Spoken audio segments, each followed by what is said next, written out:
Danimarka duhet të përshpejtojë investimet e saj ushtarake pasi të dhënat e reja të inteligjencës tregojnë se Rusia po riarmatoset më shpejt nga sa pritej dhe se ajo mund të sulmojë një vend të NATO-s brenda 3 deri në 5 vitesh, kështu tha të premten ministri danez i mbrojtjes.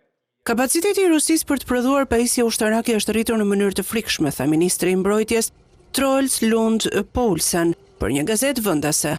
Nuk mund të përjashtohet mundësia që brenda një periudhe nga 3 deri në 5 vite Rusia do të testojë nenin 5 dhe solidaritetin e NATO-s. Ky nuk ishte vlerësimi i NATO-s në 2023-shin.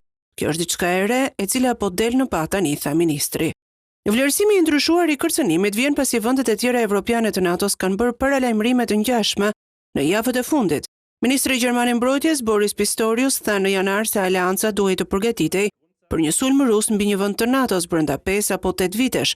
Poulsen ndërkohë tha se nuk ka një kërcënim direkt kundër Danimarkës, por aleanca do të përballej me sulme hibride në përpjekjet e Moskës për të destabilizuar një vend antar.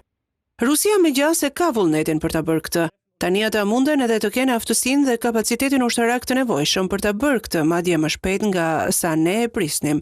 Ka arsye për të qenë të shqetësuar, tha ministri danez.